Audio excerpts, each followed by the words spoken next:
Salam sehat, salam semangat, halo pemimpin muda. Assalamualaikum warahmatullahi wabarakatuh. Om Swastiastu, Namo Buddhaya, salam kebajikan. Salam sejahtera untuk kita semua. Selamat sore dan selamat datang kembali di acara Puncak Lead the Fest 2021. Halo para pemimpin muda, walaupun sudah sore, tapi tetap semangatnya harus tetap semangat pagi. Karena saya yakin dan percaya bahwa orang-orang yang hadir di sini adalah calon-calon pemimpin yang punya semangat yang luar biasa. Nah, perkenalkan kembali, saya Arya Trendika selaku Master of Ceremony pada hari ini yang akan memandu jalannya rangkaian puncak acara Lead the Fest 2021. Baik, rangkaian puncak acara Lead the Fest 2021 dapat disaksikan melalui pemimpin.id University dan aplikasi video. Jadi langsung saja tonton acara ini di platform pemimpin.id University dan aplikasi video sebagai partner streaming resmi Lead the Fest 2021. Nah, para pemimpin muda tahun lalu Lead the Fest mengusung tema Kebangkitan Literasi Indonesia. Nah, tahun ini konteks Lead the Fest lebih menitik beratkan kepada pelestarian nilai gotong royong bahu-membahu untuk mendukung upaya menang bersama menghadapi situasi pandemi seperti sekarang ini. Nah, tema Leading in the New Era diambil sebagai respon atas segala perubahan yang terjadi. Kita dipaksa untuk segera tekun mengamati dan belajar cepat beradaptasi atas situasi yang terjadi. Para pemimpin muda Lead the Fest ingin mengajak segenap elemen bangsa untuk berdiskusi mengenai kepemimpinan di era baru ini, bukan hanya untuk menghadapi krisis, namun juga membahas mengenai bentuk kepemimpinan yang relevan di masa yang akan datang. Acara ini merupakan forum dialog lintas generasi dan lintas sektoral, menjadi ruang bagi kita, para pembelajar dan juga para pembelajar mengenai kepemimpinan di Indonesia.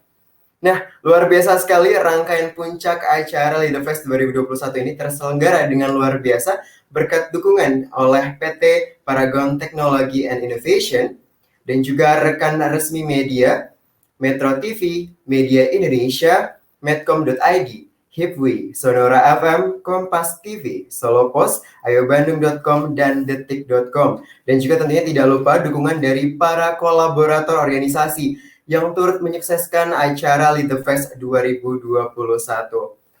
Nah, teman-teman rekan-rekan pemimpin muda sekalian, salah satu rangkaian acara Lead the Fest ini juga berkolaborasi bersama wecare.id, di mana bentuk kolaborasinya apa? Bentuk kolaborasinya merupakan donasi yang akan kita belanjakan APD, alat pelindung diri bagi tenaga kesehatan, yang saat ini kita tahu sedang berjuang mati-matian di garda terdepan untuk kita semua. Dan link donasi sudah tertera di bawah ini. Jadi untuk teman-teman yang mau membantu berdonasi untuk APD tenaga kesehatan, langsung bisa berdonasi di wecare.id/menang bersama. Nah, teman-teman jangan lupa juga untuk membagikan keseruan rangkaian puncak Lead the Fest 2021 pada hari ini di Instastory masing-masing dengan tag @pemimpin.indonesia dan juga @leadthefest. Akan ada hadiah eksklusif dan menarik dari acara ini untuk 2 orang pemenang yang beruntung. Jadi jangan lupa langsung aja di screenshot, langsung di Instastory-in. Yang paling menarik bakal dapat hadiah dari teman-teman panitia nanti. Selain itu juga bakal ada sertifikat untuk teman-teman yang menyaksikan acara ini. Nanti link absensi akan dibagikan di akhir sesi webinar. Jadi bagi teman-teman yang ingin mendapatkan sertifikat, langsung saja mengisi link absensi yang akan dibagikan pada akhir sesi webinar. Jadi stay tune terus sampai akhir sesi webinar nanti, karena periode pengisiannya hanya 1 jam sejak tautan atau link dibagikan. Nah, langsung saja setelah tadi sudah ada sesi webinar pertama dengan pembicara yang luar biasa dan moderator yang seru sekali. Tentunya tidak kalah luar biasanya akan ada sesi webinar selanjutnya yang akan membahas mengenai Thriving for Sustainable Company with Futurist Leader.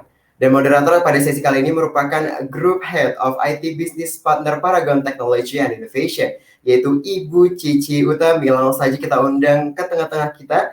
Ibu Cici, halo, assalamualaikum. Apa kabar Ibu Cici? Waalaikumsalam. Halo Kakak Arya, apa kabar? Wow, luar biasa, alhamdulillah. Cerah sekali Bu Cici hari ini. Aku senang banget hari ini bisa ketemu dengan para pemimpin muda plus narasumber yang keren abis. Gak sabar. Pastinya webinarnya bakal keren banget ya Mbak Cici ya. Insya Allah keren banget. Semoga abis ini insight-nya banyak banget, aku yakin. Oke, kayaknya para pemimpin muda juga udah gak sabar menyaksikan webinar kita pada hari ini. Kalau begitu langsung saja kepada Ibu Cici, layar dan waktu saya persilahkan.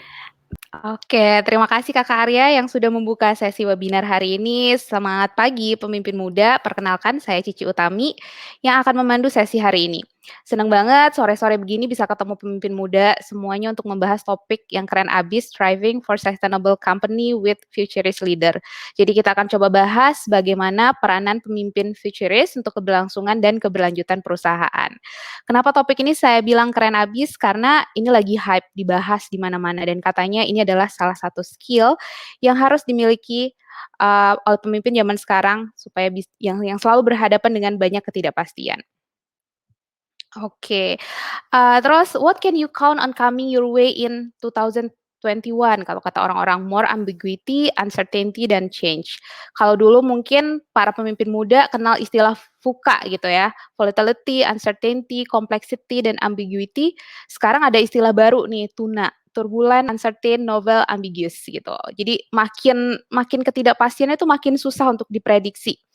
Nah, mungkin ada banyak banget perusahaan yang teman-teman dulu lihat tuh besar banget gitu ya, tiba-tiba bisa jatuh karena mereka ternyata tidak mempersiapkan diri, untuk kemungkinan di masa depan. Teman-teman mungkin familiar dengan Nokia, BlackBerry, Kodak, Yahoo gitu. Mereka raksasa pada zamannya, tapi ketidaksiapan mereka untuk berubah dan memanfaatkan peluang membuat mereka kehilangan opportunity.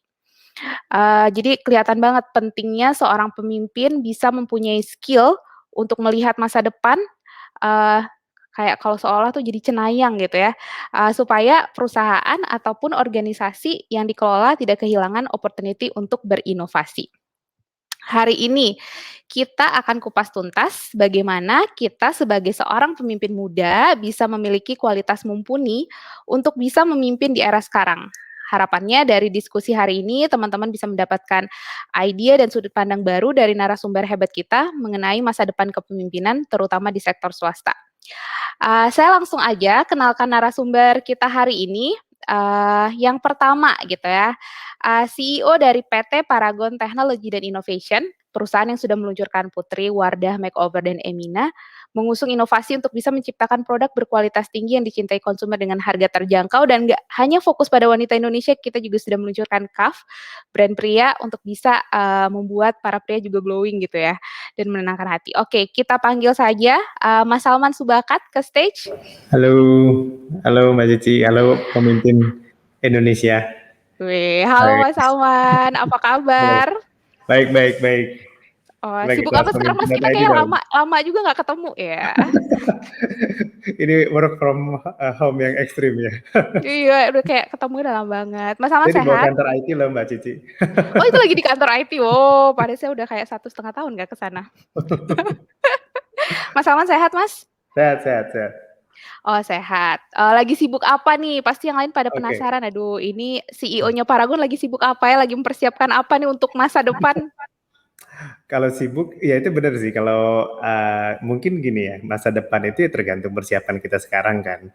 Tadi kalau yang ikut sesi pertama tuh nggak terlalu bisa diprediksi sebetulnya, karena yang pasti itu adalah ketidakpastian itu sendiri. Cuman yang udah pasti harus banyak bersiap-siap gitu.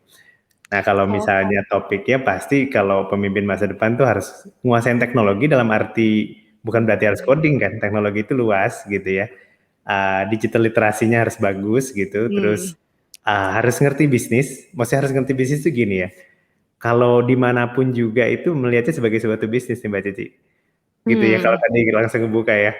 Terus yang ketiga itu ya harus bisa melayani konsumen dengan baik gitu, harus berguna lah buat orang lain. Gitu. Berguna buat orang lain, bener. Teknologi nih karena kebetulan saya IT juga kan ya Mas Salman ya, kalau saya baca tuh semua orang tuh harus semangatnya tuh teenager ini, antusias terhadap IT gitu ya. Ini saya mau ngeliatin reel aja di Instagram belajar dulu. Bener, oh anak TK kalau perlu ya, jadi kayak keinginan tahuannya tuh masih gede banget gitu ya. Ini tapi sambil aku menunggu Pak Mardi, aku mau langsung nanya dulu deh, karena temanya tuh futurist, futurist gitu ya, masa depan, mau jadi cenayang gitu. Kan kalau aku tahu ceritanya Paragon, ceritanya Mas Salman gitu, futuris tuh kayak udah salah satu bisa dibilang value-nya Paragon lah. Tapi aku mau tahu kalau dari sisi Mas Salman nih, futuris tuh sebenarnya seperti apa sih Mas gitu? Seberapa penting futuris itu untuk dijadikan skill oleh pemimpin muda zaman sekarang? Ya gini, kalau misalnya futuris itu saya juga banyak merenung ya, pas lagi COVID ini kan memang bagusnya Paragon tuh kepemimpinan kolektif. Jadi memang saya banyak ditugasi untuk pengembangan bisnis dan memikirkan Paragon ke depan. Nah terus banyak juga yang bilang kok Paragon bisa tahu sih gitu bahwa akan ada local cosmetic brand yang besar gitu ya. Nah kuncinya sih sebetulnya karena berpikirnya ke depan gitu ya. Jadi kayak misalnya kita selalu membayangkan nanti Indonesia itu bakal kayak apa sih? Dan kita juga harus punya optimisme gitu ya. Teman-teman yang ada di dunia IT itu kan bilang, kok berani-beraninya gitu ya, bertuju nyiptain produk. Nah, salah satu syaratnya kan optimisme.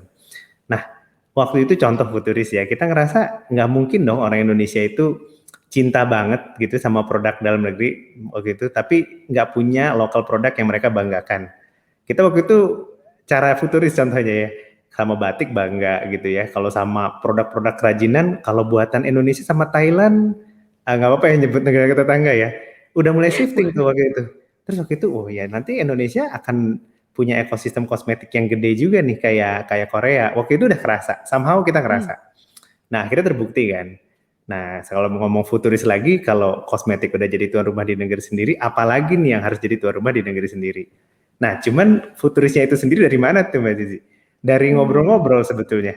Oh, Jadi saya sama orang ngobrol-ngobrol tua ya. itu sering diajak ngobrol, seolah-olah menurut kamu Indonesia itu nanti kayak apa gitu ya. Terus kalau misalnya kita lihat, padahal saya jarang banget ke luar negeri ya. Cuman waktu itu suka browsing-browsing di internet itu juga ya, kemampuan googling itu penting gitu. Saya ngelihat hampir semua negara besar itu punya brand lokal yang kuat. Nggak ada gitu ya. Jadi saya malah keinget nih balik lagi datangnya dari mana nih futuris-futuris, sebenarnya nggak futuris-futuris banget. Jadi waktu itu ada pakar marketing Philip Kotler gitu ya. Habis itu diwawancara, dia tanya bagaimana brand Indonesia bisa mengglobal. Terus ditanya loh, brand kamu udah kuat di negara sendiri belum katanya. Saya udah ke semua negara yang penduduknya di atas 150 juta itu selalu punya local champion. Nah, dari kebingungan itu saya suasananya waktu itu awkward ya. Saya baru sadar gitu bahwa ketika saya browsing pada saat itu tahun berapa ya? Mungkin kira-kira tahun 2006 kali ya.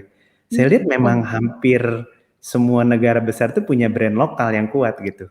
Jadi saya jadi makin terpicu. Jadi itu cara mendapatkan insight-insight masa depan gitu ya. Kayak apa sih yang kejadian di tempat lain, terus akan kejadian di sini tuh kapan, dengan cara seperti apa. Atau apa yang khas gitu, karena sejarahnya nggak mungkin persis sama gitu yang kejadian di tempat lain. Jadi kayak misalnya cinta produk dalam negerinya Indonesia itu akan beda sama Korea. Jadi kita harus ketemu jalan kita sendiri gitu. Oke, jadi mulainya even dari ngobrol-ngobrol ya Mas ya, tapi kalau tadi aku dengar jawaban Mas Salman berarti emang ketika lagi mau mencoba memikirkan itu jangan cuman skupnya kecil ke perusahaan, tapi ini tadi Betul. kayak Mas Salman tuh udah mikirin Indonesianya tuh kayak gimana, jadi skupnya udah gede ya. Sehingga mungkin skenario yang mungkin terjadi ataupun kemungkinan yang bisa dilihat tuh jadi lebih banyak ya, jadi lebih luas gitu ya. Oke, terus menurut Mas Salman sendiri nih, tapi apakah itu artinya gimana cara Mas Salman yakin ketika kita mencoba future risk itu tuh nggak FOMO gitu, fear of Nggak missing FOMO. out aja gitu, kayak semua orang kayaknya lagi hype ini nih, kita juga go ke sana gitu. Gimana sih caranya yakin kalau future risk yang kita lagi coba terapkan itu emang itu impact-nya tuh jangka panjang instead of FOMO, gimana tuh Mas? Ya, sebetulnya kalau orang ngomong FOMO kan suka dilucu-lucuin ya, padahal itu kayak sumber stres gitu ya, sumber buru-buru, sumber sesuatu yang fundamentalnya nggak kuat gitu. Jadi memang FOMO positif itu ya harusnya feels good gitu ya. Ngomong FOMO-nya sambil senyum apa sambil uring-uringan nih? Kalau sambil senyum itu namanya passion kalau menurut saya. Kalau orang lain bisa, kita harus bisa. Tapi kalau FOMO-nya kayak kenapa dia nggak bisa? Padahal kita nggak mau belajar gimana sih persiapan yang udah dia kerjakan, itu menurut saya itu FOMO yang harus dihindari lah. Gimana caranya menurut saya itu lebih dari rasa kali ya. Motivasi dari FOMO itu tuh dari mana gitu, apakah harusnya aku bisa jadi orang yang lebih baik, itu kan positif ya. Atau misalnya aku harusnya bisa ngasih impact lebih besar, atau oh berarti dia udah tahu duluan, berarti apalagi yang aku harus prediksi 3 tahun lagi gitu ya. Jadi kalau misalnya kita ngerasa kita ketinggalan itu ke situ. Terus satu lagi juga gini sih, kalau FOMO banyak banget kalau kita lihat peluang yang hilang gitu ya. hidup tetap bergulir kan. Jadi jadi menurut saya sih jangan terlalu FOMO lah. Nanti lagi imun turun nanti Mbak Cici kalau Imun FOMO. turun ya, bener ya, lagi kayak gini tuh susah ya, jangan sampai FOMO terus malah imun turun, bener banget Mas Salman.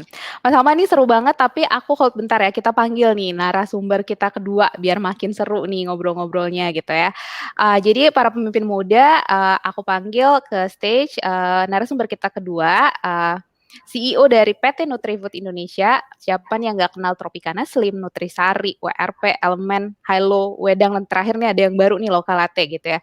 Prinsip perusahaan ini sendiri tuh lebih baik mencegah daripada mengobati gitu. Jadi mereka mengkampanyekan hidup sehat dengan cara pengaturan gula, garam, dan asupan lemak. Oke, kita ajak Pak Mardiwu ke stage. Halo, selamat sore. Halo Pak Mardi. Selamat sore Pak Salman. Sore Mbak Mardi. Pak Mardi apa kabar? Baik. Sehat-sehat. Sehat. Pak Mardi aku udah follow IG-nya, aku lihat Pak Mardi hobinya traveling nih. Terakhir sempat traveling kemana Pak? Karena udah pandemi ada agak susah nih. Iya, ke stop karena pandemi. Terakhir ke luar negeri pas 1,5 tahun yang lalu sebelum pandemi. Jadi berhenti di Azerbaijan, terus mau nyebrang ke Georgia, ketahan karena udah mulai pandemi, jadi terpaksa balik arah pulang rumah. Bener-bener ya, momennya pas banget ya. Terakhir pandemi masih sempat dapat dulu satu negara. Oke. Terima kasih Pak Mardi udah join hari ini. Ini tadi kita udah mulai nih sedikit ngobrolin tentang futurist gitu, karena temanya hari ini kan gimana caranya biar kita semua tuh bisa memiliki skill futurist supaya keberlangsungan organisasi tuh lebih sustain ke depannya gitu. Kalau dari Pak Mardi sendiri nih gitu ya, futurist tuh seperti apa sih Pak? Cenayang banget apa gimana sih Pak? Gimana sih caranya kita lagi di zaman sekarang gitu ya, tapi harus udah mulai bisa mikirin ke depannya tuh akan seperti apa? Harus selalu bisa melihat apa yang terjadi di depan gitu ya. Harus mencoba untuk lihat tren dan bahkan mungkin menangkap sinyal-sinyal yang ada untuk menciptakan tren gitu. Jadi itu mungkin harus cukup lentur, cukup agile untuk bisa tanggap sigap terhadap perubahan-perubahan yang terjadi ke depan. Oke, sebentar nih kayaknya kita lagi ada gangguan teknis nih. Suaranya agak menggema ya. Oke. Pak Mardi bisa dengar suara saya? Oke ya. Alright. Oke, ini kayaknya udah ini. Oke, tapi Pak Mardinya masih mute nih. Jadi tadi kalau kata Pak Mardi tuh harus bisa kayak ngeliatin tren ya, melihat sinyal-sinyal kira-kira apa nih yang akan ada di masa depan gitu ya. Nah, mungkin aku go dengan pertanyaan kedua. Semua tahu nih kondisi pandemi impactnya tuh ke perekonomian tuh impact banget lah ya. Kita even sempat resesi sebagai Indonesia sendiri gitu. Kalau aku ke Mas Salman dulu nih, dampaknya pandemi terhadap Paragon kayak gimana sih gitu? Benar nggak sih pandemi ini tuh nggak cuma buat perusahaan kecil, perusahaan besar juga gede gitu? Gimana nih Mas? Ya. Oh ya, tentu kalau bukan yang ini ya, karena kan dengan pakai masker kebutuhan lipstik berkurang, daya beli juga turun, terus challenging juga, ini salah buat Paragonian yang ada di lapangan, gimana caranya tetap aktif dengan protokol kesehatan gitu, itu benar-benar pengaruh sih, benar-benar pengaruh. Tapi di satu sisi juga ini nih challenge-nya, perusahaan tuh seberapa kuat sih culture kebersamaan gitu ya, nilai-nilai yang tertanam di dalamnya itu justru jadi makin teruji. Jadi saya sih kalau di total sih bangga ya, maksudnya Paragon berhasil melewati ini dengan baik gitu, bahkan kemarin diapresiasi gitu, ada Pak Menko datang tiba-tiba H-1 gitu ya, habis itu untuk datang ke Paragon bagaimana bisnis bisa berjalan ketika pandemi. Nah, dan ini juga memaksa kita untuk mempercepat transformasi nih, karena kan cocok banget gitu kan, karena digital transformasi, kosmetik termasuk produk yang bisa traveling gitu ya, karena bisa traveling otomatis kan di e-commerce-nya juga porsinya makin besar, jadi termasuk yang terdisrupt, jadi sembari kita berusaha gitu ya, berusaha untuk tetap bergerak, Tapi kita juga seneng tuh ada banyak juga kesempatan gitu ya. Ternyata orang seneng dengan produk baru gitu ya. Kita bisa create excitement. Abis itu ada campaign-campaign digital yang meaningful buat masyarakat, bikin kita senang. Jadi suka dukanya banyak, Mbak Cici. Dampak pandemi ini mengajarkan kita luar biasa. Terus satu lagi mungkin hampir semua orang ini ya, ini apa ya, prinsip bisnis kita nggak sadar gitu ya. Hampir semua tuh menyangka akan recovery mode. Walaupun ada COVID Delta di India, semua begitu, oh ini udah saatnya recovery nih, angka hariannya turun gitu ya. Bahkan kita udah pernah roadshow dengan prokes gitu, nggak ada seminggu, ada COVID Delta. Jadi memang ternyata seolah-olah kita diingetin, ayo bikin persiapan yang lebih bagus lagi nih untuk menghadapi berbagai macam skenario. Iya, jadi ini one of hikmah dari pandemi sebenarnya ya, makin mempertajam skill untuk futurist ya, persiapkan Benar, diri leader. benar untuk hal-hal yang akan terjadi ke depannya. Oke, thank you Mas Salman. Aku coba kembali ke Pak Mardini. Kalau di Nutrifood sendiri gimana Pak? Ada impact-nya nggak sih nih kondisi pandemi sekarang? Ya, tentu semua industri terdampak dengan pandemi ini gitu ya. Tapi selalu mungkin kita percaya kalau kita optimis di setiap krisis selalu ada jendela-jendela kecil yang terbuka gitu. Nah itu yang kami coba cari dan kami coba explore gitu ya. Karena selama pandemi ini kan terjadi banyak banget perubahan perilaku konsumen gitu ya. Contohnya habit orang jadi lebih banyak stay di rumah, orang lebih banyak explore hobi memasak, lebih banyak memasak sendiri gitu. Jadi kami mencoba juga menyesuaikan, launching produk-produk baru yang relevan gitu ya. Terus kemudian juga mereformulasi beberapa produk kami supaya lebih sesuai dengan kebutuhan selama pandemi gitu. Misalnya orang-orang butuh untuk meningkatkan daya tahan tubuh, jadi produk-produk kami beberapa kami coba tambahkan dengan level lebih sesuai untuk vitamin D, vitamin C gitu dan mineral zinc. Jadi dengan cara itu lumayan kami bisa keep up, jadi tidak total secara keseluruhan tidak terlalu terdampak penjualannya karena pandemi ini, karena jalan-jalan, karena jendela-jendela kecil tadi gitu. Tapi yang menarik mungkin pandemi ini sebenarnya melatih kita untuk lebih sigap terhadap perubahan-perubahan yang terjadi dengan cepat ya. Karena kalau kita ingat waktu pandemi bermulai, kita kan sempat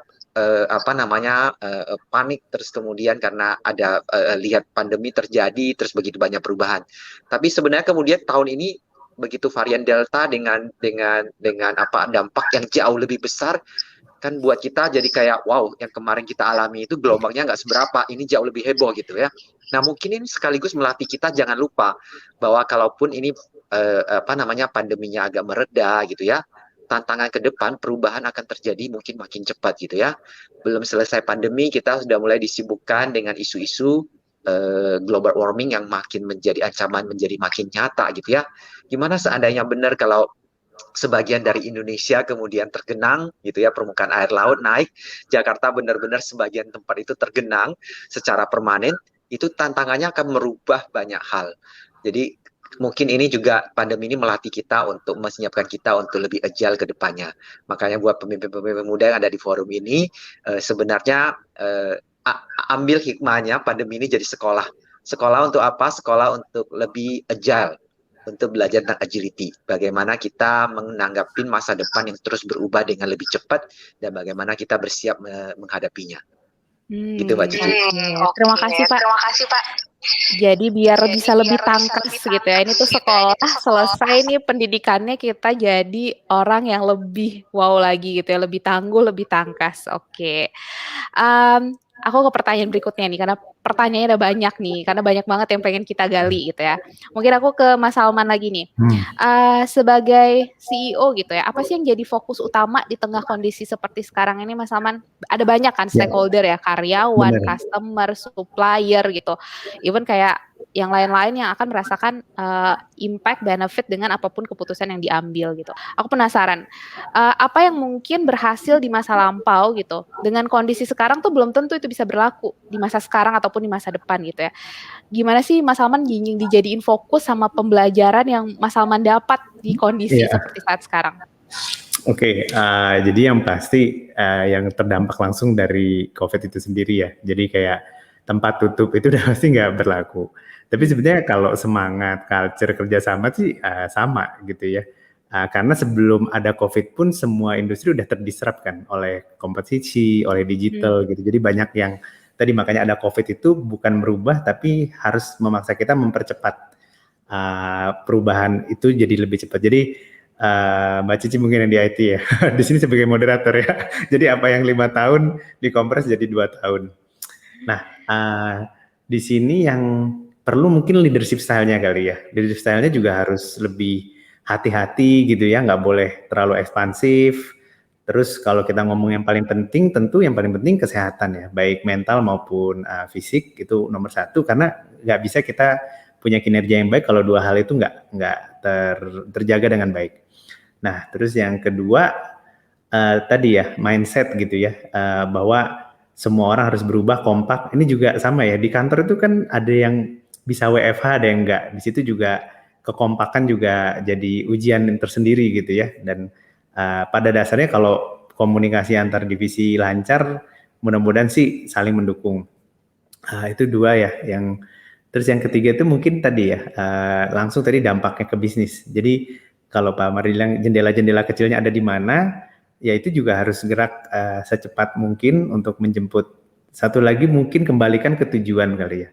Jadi kayak misalnya setiap kampanye pada dasarnya tujuannya baik kan. Yang tadi kata Pak Mardi kan, kalau diwawancara kan gitu ya anak muda ya, saya ingin berkembang bersama perusahaan. Wah ini saatnya saya bilang, udah tidak ada saat yang lebih baik lagi. Saya ingin punya karir yang bermanfaat. Oh ya bener ya, ini saatnya lagi gitu. Jadi banyak banget tadi ya, bukan merubah kali ya, tapi justru makin apa ya, mengukuhkan gitu ya, bahwa perusahaan itu tujuannya apa sih gitu sebetulnya.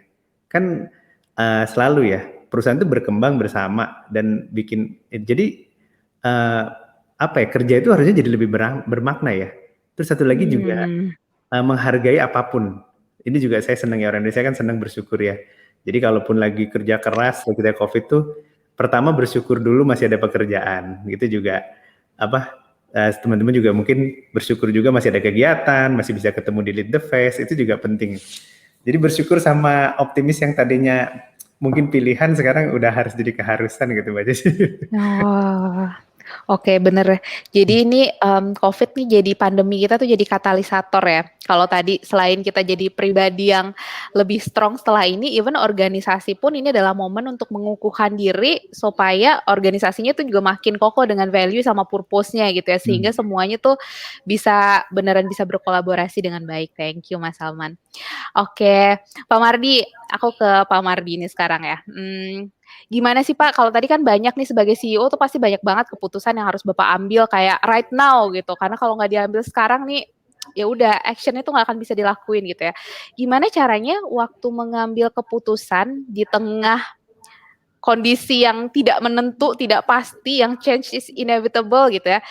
Bapak tuh bisa tetap yakin kalau keputusan yang Bapak ambil itu nggak hanya berdampak untuk saat ini gitu ya, tapi itu juga akan membawa dampak positif ke beberapa tahun ke depan gitu ya. Gimana Bapak bisa yakin dengan keputusan yang diambil sekarang nggak akan ada kesempatan bagus yang terlewatkan? Plus juga pasti Bapak gimana caranya, banyak nih pertanyaan saya, bagaimana cara Bapak meyakinkan diri Bapak dan pihak lain kalau keputusan yang diambil emang ini adalah buat kebaikan semuanya, gimana tuh Pak? Saya ringkas jadi dua. Yang pertama adalah kita harus benar-benar fokus dan mantap untuk selalu punya perspektif jangka panjang, gitu ya. Kadang-kadang kalau dalam waktu krisis itu kita suka pengen shortcut, either karena panik atau karena sama lah kayak orang ya. Kalau survival itu kan kita berpikirnya sangat pendek, pokoknya yang penting bisa lewat dulu gitu. Tapi kita harus ingat bahwa sebenarnya dalam menghadapi hal seperti ini kita harus balance gitu ya. Kita harus survive tapi masa depan jangka panjangnya juga nggak ditinggalin.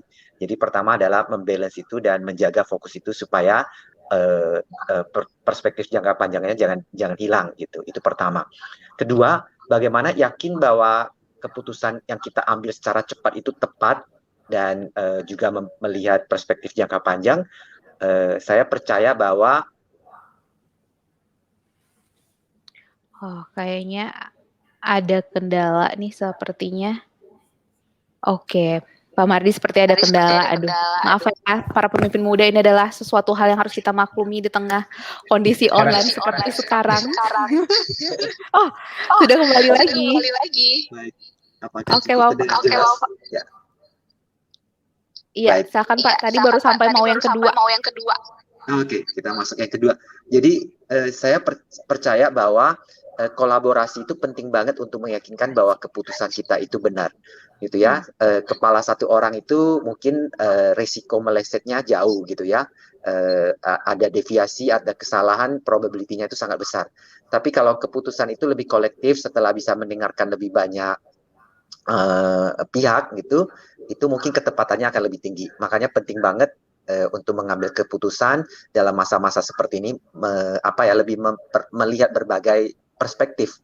Nah, di sini mungkin pentingnya yang namanya inclusivity, gitu ya, bahwa kalau dalam satu organisasi ada banyak kepala yang berbeda-beda, ada suara yang berbeda-beda, dan kita bisa melihat dari sisi yang berbeda, mungkin Oh, sepertinya terputus lagi nih. Jadi mungkin kalau tadi yang dibilang Pak Mardi nih perspektifnya fokusnya harus jangka panjang. Yang kedua kolaborasi gitu ya. Jadi makin banyak orang nih dengan even kalau makin banyak orang mungkin dengan latar belakang yang berbeda tuh perspektifnya juga akan makin banyak sehingga makin banyak ide yang bisa dihasilkan gitu. Jadi makin banyak yang ngeliatin. Oke, sambil kita menunggu Pak Mardi. Oke. Wah, udah kembali lagi. Tadi saya udah kayak coba simpulin perspektif jangka panjang sama kolaborasi ya Pak ya. Kolaborasi sehingga makin banyak nanti orang-orang yang terlibat yang bisa ngeliatin. Jadi dua mata tuh akan lebih baik kalau lebih banyak dari dua mata buat ngeliatin gitu ya Pak. Thank you Pak. Nah terus aku ke Mas Salman nih yang sangat akrab dengan dunia startup gitu ya. Ini sempat dengar nih dari teman-teman startup gitu ya terkait agility. Menurut mereka tuh sekarang banyak sebenarnya udah nggak perlu lagi nih visi 5 tahun gitu ya. Aduh, jangan 5 tahun ya, 1 tahun aja bisa aja besok udah berubah nih gara-gara semua hal yang mungkin terjadi gitu. Nah, aku mau tanya di Paragon sendiri gimana ya Mas? Valid nggak sih gitu? Bener nggak sih kita nggak harus punya visi lagi atau gimana nih Mas? Oke, mungkin kalau rencana kerja yang rigid mungkin nggak perlu ya. Jadi sebetulnya visi 5 tahun yang berubah-ubah tiap bulan gitu ya. Jadi kan kalau agile itu kan dua-duanya ya. Bahkan yang 5 tahun kayak tadi Pak Mardi itu 5 tahun jadi 10 tahun. Jangan karena ternyata apapun yang kita dapat sekarang itu adalah apa yang kita persiapkan 10 tahun yang lalu kan. Jadi mungkin ketika kita ngomong tentang culture apa yang mau dibangun atau semua inovasi seberapa heavy, itu mungkin budaya kita ngomongin 10 tahun. Tapi kalau misalnya kita memutuskan sesuatu jangan terlalu panjang, itu saya setuju sih. Ketika krisis memang keputusan harus diambil 3 bulan, tapi at least udah 10 tahun lagi kita tetap akan ada di bisnis ini kan gitu. Value kita nggak akan berubah kan. Itu akan menjadi semacam North Star gitu ya.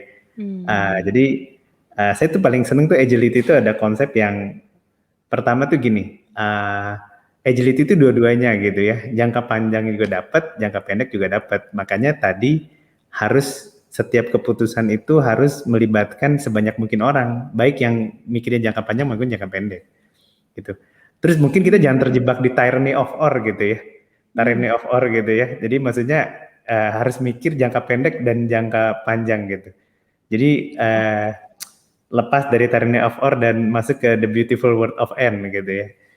Kayak Elon Musk kenapa tuh dipercaya padahal roketnya meledak terus gitu kan. Karena dia juga memadukan gitu ya. Tapi kan roketnya ada gitu ya. Yang nggak boleh itu kan roketnya nggak ada gitu kan. Terus dia tapi punya visi jangka panjang gitu ya. Gimana cara dia ngebangun talent, gimana cara dia memutuskan sesuatu gitu. Dan orang ngelihatnya selalu orang belajar dari sejarah sih Mbak Cici. Jadi tadi ya, mungkin tadi maksudnya jangan panjang-panjang itu jangan sesuatu yang muluk-muluk tapi nggak konkret gitu ya. Sekarang kan zamannya MVP gitu kan. Jadi pikirkanlah sesuatu masa depan yang kelihatan apa yang harus kita kerjakan minggu depan berdasarkan masa depan itu gitu. Oke, berarti ini ya kayak yang tadi dibilang Pak Mardi emang harus perspektifnya jangka panjang gitu ya. Kalau ibarat kita lagi di kapal, North Star-nya tadi tuh untuk memandu gitu ya. Kalau sampai nggak ada nih panduannya, gawat ya. Kiri kanannya jadi kayak ke bawah arus gitu ya. Jadi mungkin ini tips and trick buat teman-teman yang lagi mengurusi startup-nya, jangan lupa jangka panjangnya tetap harus dipikirkan, ada visi, ada misinya gitu ya. Oke, kalau aku ke Pak Mardi nih, nah mungkin Pak Mardi ada yang mau ditambahkan nggak terkait ini nih, terkait gimana caranya yang tadi perjangka panjangan Nutrifood sendiri tuh seperti apa sih merencanakan visi untuk kedepannya gitu? Kan setuju banget dengan yang dikemukakan Bang Salman tadi, bahwa jangka panjangnya pasti tetap sangat penting, tetap ada perencanaan jangka panjang, ada visi jangka depan yang jangka panjang yang bisa kita pegang, ada North Star-nya, tapi perencanaan jangka pendeknya mungkin akan menjadi makin dinamis gitu ya. Strategic planning-nya mungkin akan makin bergerak jadi strategic conversation gitu, karena data perubahan terjadi begitu cepat gitu. Jadi taktik itu mungkin akan jadi makin dinamis dan makin cepat berubah gitu ya. Strategi juga mungkin relatif lebih cepat berubah dibanding zaman dulu, tapi visi misi culture itu mungkin sesuatu yang jadi lebih permanen. Jadi kita harus pintar-pintar mengcombine hal tersebut gitu. Nah, mungkin menariknya tadi Mas Salman udah jelasin dengan bagus banget tentang tadi bahwa kita tidak harus selalu memilih dua hal yang kelihatan di ujung yang berbeda, ya, yang kelihatan seolah-olah paradoks, tapi kita bisa mengkombinkan, bisa membalancekan dua hal tersebut gitu ya. Nah, kalau di ilmu strategic management mungkin itu salah satu konsep yang menarik namanya ambidextrity gitu ya, organizational ambidextrity. Dan kebetulan dulu waktu saya kuliah di S3 itu saya ambil topik tentang organizational ambidextrity itu sebelum pandemi, jauh sebelum pandemi gitu. Itu organisasi ambidextrity itu banyak dipercaya, banyak riset melihatkan bahwa itu salah satu keunggulan bersaing yang sangat penting yang bisa meningkatkan kinerja perusahaan gitu. Nah, apa sih sebenarnya apa yang mau dibalansi di organizational ambidextrity? Jadi istilahnya ambidextrity itu terinspirasi dari orang yang bisa menulis sekaligus dengan tangan kiri dan tangan kanan gitu ya. Nah, itu sama di organisasi itu gimana sih kita seolah-olah bisa jadi kayak orang yang bisa pakai tangan kiri dan tangan kanan sekaligus. Nah, itu balancingnya kayak gitu, gimana kita bisa membalance antara jangka pendek dan jangka panjang sekaligus gitu, antara inovasi dan efisiensi sekaligus, antara mempertahankan diri untuk bisa seefisien mungkin tapi juga sekaligus invest untuk masa depan gitu. Keseimbangan itu kelihatannya kadang-kadang susah dicapai ya, karena cenderung nih kalau perusahaan-perusahaan baru itu bagus banget di masalah inovasi gitu ya, tapi untuk efisiensi karena skalanya kan belum dapat, itu menjadi satu challenge. Kebalikannya perusahaan-perusahaan besar itu biasanya fokus banget dengan semua sistemnya, pingin seefisien mungkin ya, terkontrol mungkin ya dengan birokrasinya, dan kadang-kadang agak over untuk kontrolnya, tapi susah sekali untuk benar-benar bisa berinovasi seperti perusahaan-perusahaan baru seperti startup gitu. Nah, perusahaan-perusahaan yang bagus itu adalah yang mampu itu bisa menggabungkan dua hal tadi gitu ya. Bisa dapat skalanya, bisa punya sistem yang bagus, tapi juga sekaligus punya kemampuan inovasi yang sangat bagus. Mungkin itu aja menambah tadi apa yang disampaikan Bang Salman tadi gitu ya. Saya rasa tadi itu sesuatu yang tepat sekali gitu. Oke, terima kasih Pak. Jadi emang harus dibalans ya, jangka panjang, jangka pendek, jangan terlalu lama memikirkan jangka panjang, while actually ini udah kocar-kacir nih, harus sekarang, harus ada yang dilakuin gitu. Dan sebaliknya ya, jangan fokus di yang sekarang aja, jangan sampai nanti opportunity yang ada ke depannya malah kita lewatkan, sehingga 10 tahun lagi akhirnya kita nggak ready untuk menghadapi ini semua. Oke, jadi gimana caranya perusahaan gede, organisasi gede tuh jadi kayak corporate tapi rasanya startup gitu ya, semangat itu kayak semangat berinovasi, selalu menghasilkan hal baru gitu ya, dengan semua keterbatasan tadi lah, birokrasi dan lain-lain. Oke, terima kasih banyak. Nah, ini nih kalau pertanyaan lagi interview orang tuh kita kan selalu ya nyari tahu weakness kamu apa nih. Ini kayak kita pengen tahu dong sebagai CEO gitu ya. Pernah nggak sih, Mas Salman dulu deh, pernah nggak sih ada rasa nggak yakin nih sama keputusan yang diambil gitu, tapi ya you have to decide at the time gitu. Mau dong kita di-share ceritanya, jadi kita tahu oh ternyata nih ragu-ragu nih nggak cuman buat pemimpin muda ataupun orang-orang biasa nih, CEO ternyata juga mengalami hal yang sama gitu. Sering bukan sesekali, itu sering banget gitu ya. Soalnya kalau kita terlalu yakin lagi nih, jangan-jangan salah nih gitu ya. Karena memang begitu ya, pemimpin itu kayak kan tadi ya dinamis gitu ya. Kok kayak gampang banget mutusinnya, jangan-jangan ada sesuatu yang miss gitu ya. Jadi saya juga pengen pemimpin muda itu juga justru di ragu-ragunya itu akan ada inovasinya gitu kan. Terus ditambah-tambah lagi. Nah, menurut saya sih tadi ya, kalau kita harus ada di suatu menciptakan bareng-bareng ya environment di mana orang tuh boleh salah. Kalau orang nggak boleh salah itu bahaya banget. Jadi semua orang itu berusaha untuk ngambil keputusan yang selalu tepat. Nah ini juga perlu pemimpin sekarang udah santai aja gitu, nggak usah ngikutin yang saya yang kolonial. Katanya kan is lonely on top. Wah janganlah, zaman sekarang kalau pemimpin makin lama harus makin ke bawah gitu ya. Kemarin saya juga coaching dengan salah satu leader. Jangan sampai bukannya di atas goyangnya makin tinggi. Iya benar, karena di atas goyangnya makin tinggi makanya harus sering terjun ke bawah gitu kan. Jangan merasa ada di atas. Jadi menurut saya tadi itu ya, kita bisa terhindar kalau kita tuh selalu centered, selalu membumi, selalu grounded, selalu dekat sama semua orang di perusahaan. Kita jadi makin berani ngambil keputusan gitu loh Mbak Cici. Jadi sebetulnya yang penting itu tuh nggak cuma keputusan harus tepat gitu, tapi kayak gimana keputusan itu bareng-bareng, dijagain bareng-bareng. Dan waktu ngambil keputusan itu kan ngobrol gitu. Jadi tadi ya, saya tertarik banget tuh strategi conversation, baru dengar. Saya selalu senang dekat Pak Wardi. Jadi pertama kali terus terang ya, ini saya sekali lagi, ini pokoknya seluruh Indonesia harus dengar. Buku bisnis pertama saya itu Sustainable Growth. Bener ya Pak Wardi ya? Yang ditulis sama pendirinya Nutrifood. Dan itu jadi panduan gitu ya buat kami. Karena udah nyari katanya ya, udah nyari manajemen dan cocok sama nilai-nilai yang diterapkan sama pendirinya Paragon juga. Jadi lupa tadi ya. Jadi ternyata budaya itu membuat kita jadi nyaman ngambil keputusan, intinya gitu. Karena di Paragon itu mengidolakannya tuh Toyota misalnya. Di Toyota itu seorang yang frontline paling depan pun boleh menghentikan line produksi yang bisa menyebabkan produksi stop 20 menit. Logikanya apa coba? Daripada kayak kalau aku ini nanti ada orang yang nggak suka, ketahuan maintenance kurang bagus atau gimana. Jadi untuk mendorong itu benar-benar didorong. Nah, berhubung udah dibesarkan dalam seperti itu, jarang sekali terus terang saya takut ngambil keputusan. Karena saya tahu bahwa untuk apa saya ngambil keputusan kan? Demi kebaikan bersama kan? Dan saya juga tahu bahwa saya sering salah, terus justru diperbaikin sama tim, dan waktu tim salah, terus saya juga bantuin, juga saya nggak nyalahin gitu ya. Salah satu buku yang paling saya ingat itu perusahaan besar itu nyaman dengan kesalahan Mbak Cici. Jadi IBM dulu kan besar banget dan terkenal kan sebetulnya leader nih buat teman-teman ya, yang diriin IBM itu kan salesman, tapi bisa bikin IT segitu gede. Jadi ada orang bikin kesalahan, $3 juta apa kalau nggak salah, terus semua orang memprediksi dia akan dipecat gitu ya. Tapi karena orangnya baik, dia bilang enak aja dipecat. I want to learn from your $3 million mistake, katanya gitu. Dan itu jauh sebelum CEO modern yang bilang caranya pinter gimana? Belajar dari kesalahan. Terus caranya lebih pinter lagi, ya bikin kesalahan yang banyak-banyak gitu. Tapi terdokumentasi, jelas alasannya, dilakukan bersama, dan akhirnya kita bisa pivot gitu berdasarkan itu tadi. Sorry jadi panjang nih, karena menurut saya tuh apa ya?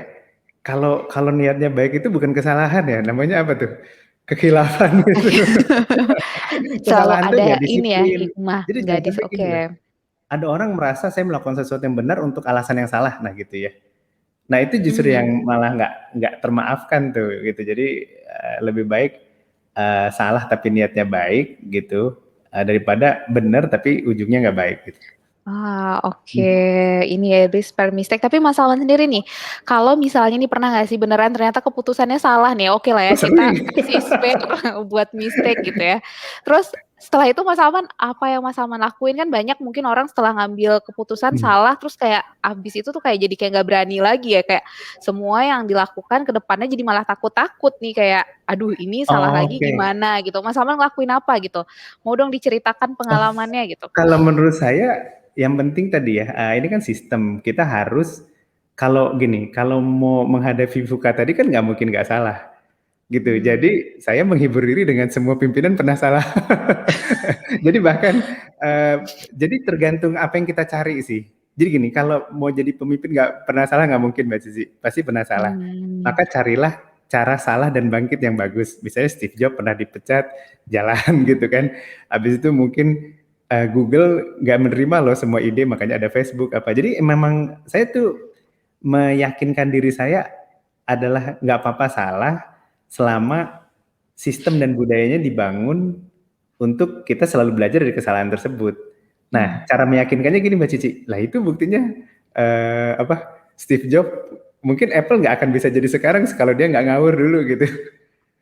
Nah, terus kita jual ide, yuk kita salah bareng-bareng itu kita jual semua. Jadi jangan sampai sebagai pemimpin kita jangan sampai salah, tapi tim nggak boleh salah gitu. Jadi harus konsisten. Itu aja sih katanya. Oke, berarti bener ya, abis bikin kesalahan ya belajar, jangan ampe bikin kesalahan yang sama itu berarti emang something wrong ya. Jadi kalau emang udah salah, learn gitu dari sana, bikin improvement sehingga nanti hasil lebih baik lagi. Aku ke Pak Mardi nih, kita mau denger juga nih cerita Pak Mardi, pernah gak sih Pak gitu ya, selama ini ngambil keputusan gak yakin, terus udah gak yakin habis itu salah mungkin gitu ya, terus Bapak ngelakuin apa nih?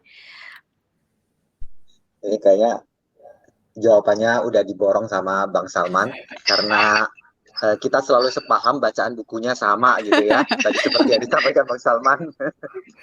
Jadi setuju banget bahwa tiap pemimpin pasti pernah melakukan kesalahan gitu ya. Tapi ini poin penting banget sebenarnya.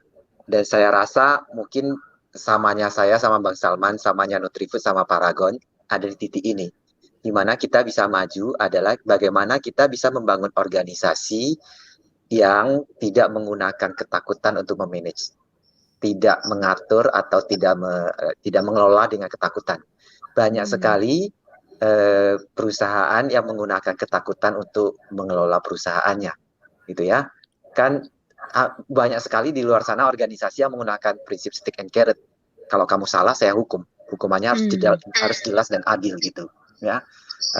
Menurut saya justru di situ titiknya, bagaimana caranya kita membangun sistem yang tidak membuat orang takut untuk berbuat salah. Karena tanpa pernah berbuat salah, maka orang akan takut untuk mencoba. Takut mencoba, kita nggak akan bisa mendapatkan kesempatan-kesempatan baru gitu ya. Jadi itu penting banget. Nah, kalau saya sendiri pasti saya selalu cerita dalam sepanjang saya kerja, pasti mulai dari hari pertama masuk juga banyak konyol-konyol yang salah gitu ya. Dalam hidup sendiri juga pasti banyak kesalahan yang sangat konyol.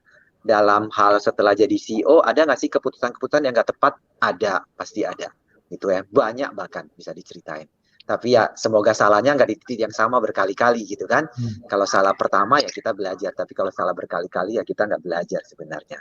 Jadi contoh itu kadang-kadang justru kalau kita sharekan itu menguatkan orang-orang lain bahwa oh iya memang oke.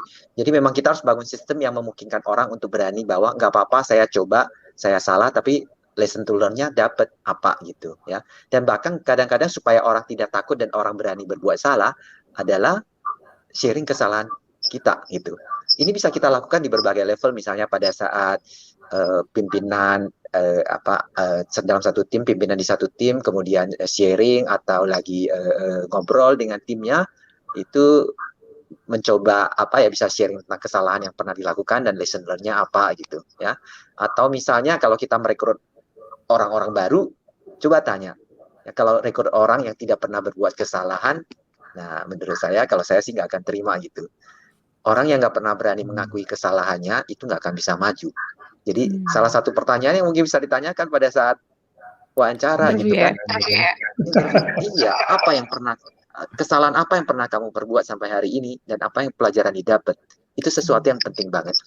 Saya kebetulan saya lagi karena pandemi jadi apa aja ditonton, saya nonton Netflix ya. Teman-teman yang nonton Hospitalist, saya baru sampai di sesi yang season 2 ini. Saya nonton Pak, saya. Nonton ya, jadi tahu. Saya nggak hafal namanya susah banget diingat. Tapi saya baru sampai saya lupa di episode yang keberapa di season 2 ini. Jadi kan ada yang cerita gitu, tanya gitu karena si orang-orang yang lagi kayak semacam residence gitu yang masih lagi magang gitu kan, takut lakuin kesalahan. Terus mereka tanya kan, ini profesor-profesornya dulu pernah salah nggak sih gitu kan? Terus si salah satunya dia cerita pakai kesalahan orang lain yang buat dia ini orangnya perfeksionis banget, orangnya nggak pernah salah dan hebat banget gitu. Kayak kalau bisa ceritain kesalahannya dia, orang akan kemudian merasa lebih nyaman. Oh iya, profesor sepinter itu aja pernah melakukan kesalahan seperti itu dan kesalahannya lucu-lucu gitu. Jadi sebenarnya nggak apa-apa untuk pernah salah, yang penting adalah yang nggak boleh adalah kalau kita tidak pernah belajar dari kesalahan itu. Tapi tadi balik lagi yang penting banget adalah bagaimana membangun organisasi yang memberikan ruang untuk orang untuk nggak apa-apa kok salah, yang penting adalah minta maaf, terus kemudian belajar dari itu dan perbaiki gitu. Oke, terima kasih banyak Pak. Jadi bener ya, gimana biar bisa punya organisasi yang membiarkan kita, memberikan kesempatan kita untuk berbuat salah gitu ya. Tapi kitanya juga mesti sadar diri nih, jangan sampai berkali-kali ya. Masih banyak kesalahan yang bisa dibuat, kenapa kita harus mengulangi kesalahan yang sama ya, kalau kata buat lucu di luaran gitu. Tapi abis itu jangan lupa minta maaf, biar kita juga aware we did something wrong. Abis itu lesson learn-nya, biar kita bisa doing sesuatu yang lebih baik gitu ya. Nah, terus abis ini gitu ya, karena tema kita tuh gotong royong gitu kan ya, gotong royong untuk Indonesia gitu. Pertanyaan aku tuh sebagai seorang pemimpin, kita tuh kan nggak bisa lepas ya dari orang lain gitu kan, namanya aja leader ya, berarti emang harus ada orang yang kita pimpin, harus ada orang yang ngikutin kita ya.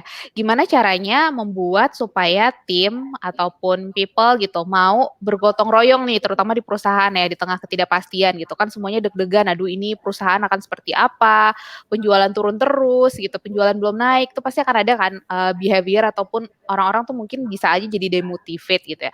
Gimana sih caranya menyatukan tim yang mungkin before dan sedang pandemi ini tuh secara apa ya, energinya tuh beda-beda gitu ya, sehingga kita tetap bisa memiliki visi bersama untuk bergotong royong dan menang bersama. Mungkin Mas Salman dulu nih. Kalau saya itu kemarin udah coba beberapa hal ya. Pada dasarnya manusia itu memang bersebeda-beda itu gitu kan. Jadi ternyata seorang pimpinan, dan itu memang ternyata nggak mudah, itu bisa ngebangkitin api sama tujuan jangka panjang sih. Jadi kalau semua dikaitin sama jangka panjang, terus kita terbuka, worry-nya apa, mungkin dia jadi apa ya, jadi mau ngobrol. Itu mungkin kalau kaitannya dengan pandemi ini banyak worry gitu ya. Apa yang saya lakukan tepat, habis itu interaksi juga minim gitu kan. Jadi memang selain mengingatkan ke jangka panjangnya itu, seorang pimpinan juga harus ngedengerin banget cita-citanya apa sih gitu, ada di mana, terus harus open sama kekurangan. Nah, jadi kan dia nyaman tuh. Nah, dari nyaman itu gotong royong itu bisa terbentuk. Ya, kalau saya sih itu kayaknya Pak Mardi lebih pakar nih. Bergotong royongan. Soalnya ambidexter nih, menarik. Soalnya tangan kanan, tangan kiri. Saya juga pengen belajar. Biar bisa ini ya, di balance gitu ya. Oke, berarti kalau tadi katanya Mas Salman balik lagi ya, semuanya tuh harus kayak tahu juga nih tujuan kedepannya seperti apa, dan komunikasi gitu ya. Jika ada worry gitu, dari tim bisa menyampaikan, even kayak juga sebagai pemimpin udah harus bisa listening gitu ya, empathy listening, active listening gitu ya, sehingga mungkin juga bisa mengkomunikasikan itu ke para tim. Oke, kalau dari Pak Mardi sendiri gimana nih? Gimana caranya biar semua orang tuh bergotong royong untuk menang bersama? Suara Pak Mardi kayaknya agak kecil.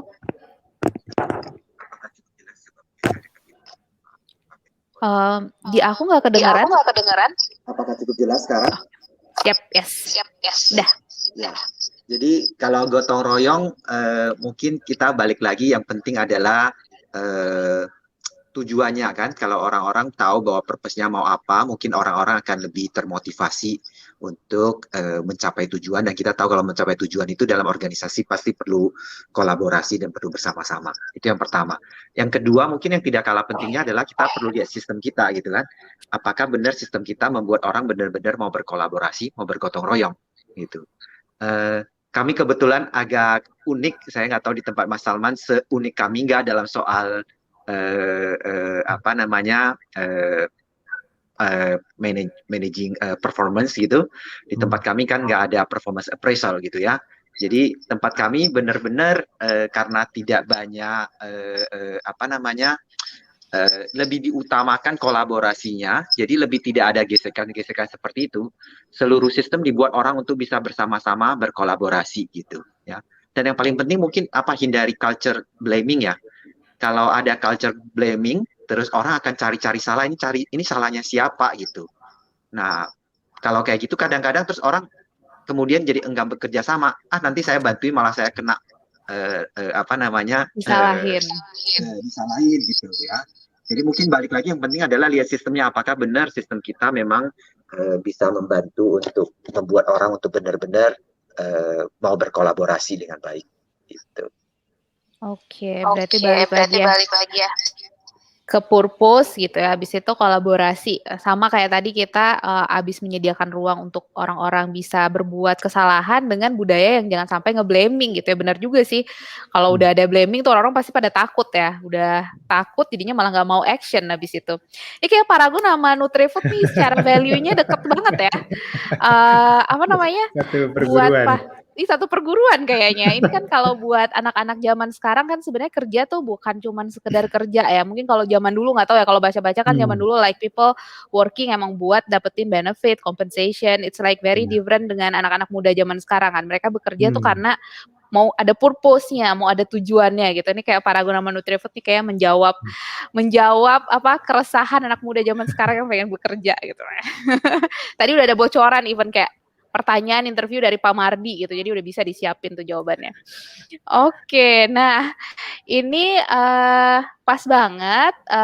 Abis ini aku sebenarnya masih ada banyak pertanyaan nih, tapi kan udah ada sesinya ya, harus ada Q&A juga nih. Jadi aku kasih kesempatan untuk ngambil beberapa pertanyaan daripada pemimpin muda gitu ya.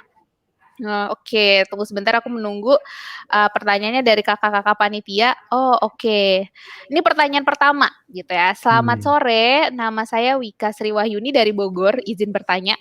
Oke, kita izinkan. Bagaimana caranya menjadi seorang pemimpin yang dapat mengembangkan potensi anggotanya? Oke, jadi gimana caranya biar bisa jadi pemimpin, gak pemimpinnya doang nih yang bagus gitu ya. Kan kalau how leader should create another leaders gitu ya. Gimana caranya biar semua timnya juga bahkan lebih bagus nih dari pemimpinnya sendiri. Pak Mardi dulu deh, boleh. Silahkan Pak. Pertanyaan yang bagus banget. Kalau jadi pemimpin, berarti dia pemimpin yang peduli banget dengan anggota timnya karena ingin mengembangi potensi anggotanya. Baik, maaf Pak, kayaknya suaranya agak ini deh. Ya, kayaknya suaranya bergema lagi ya. Baik. Oke, baik. Oke, kayaknya Pak Mardi balik lagi. Ya, balik. Oke, ya. Jadi oke, tadi sampai mana? Ya, jadi bagaimana kita bisa tahu bagaimana caranya mengembangkan potensi anggota tim kita? Pertama-tama menurut saya adalah kita perlu tahu kekuatan, strength, passion-nya dari anggota tim kita itu seperti apa. Karena itu yang jadi modal awal untuk kita benar-benar bisa coaching, bisa bantu kembangkan potensinya. Oke, berarti coach Pak Mardi lagi, halo Pak? Halo. Oke, berarti itu dengan coaching ya. Jadi kan kalau coaching dengan tim anggotanya gitu ya, jadi emang kayak kita fokus dengan solusi gitu ya, tapi kita provoke nih timnya biar mereka juga kayak nggak langsung kita suapin jawaban ya, jadi kayak mereka juga akan mencoba memikirkan beberapa skenario yang mungkin happen dan impact-nya seperti apa, jadi mereka lebih creative thinking-nya tuh sama critical thinking-nya terasah gitu ya Pak ya. Oke. Pak Mardi tapi suaranya nggak kedengeran? Oke, baik. Terima kasih Pak. Kalau Mas Awan sendiri nih, gimana Mas menjadi pemimpin, mengembangkan anggotanya gitu, biar juga se-oke pemimpinnya? Saya tuh sering kalau ada pertanyaan anak muda tuh pokoknya jangan dianggap gampang aja. Karena ini adalah esensinya pemimpin, create another leader kan.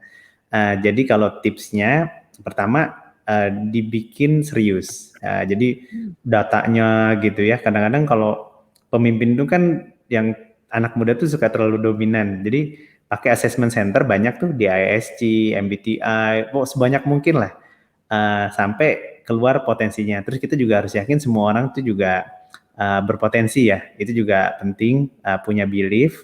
Terus bareng-bareng kalau menurut saya, nggak mungkin kita leader nih, apalagi organisasi cuma 10 itu nggak mungkin kita bisa sendiri develop dia. Pasti dia akan perlu mentor-mentor yang lain.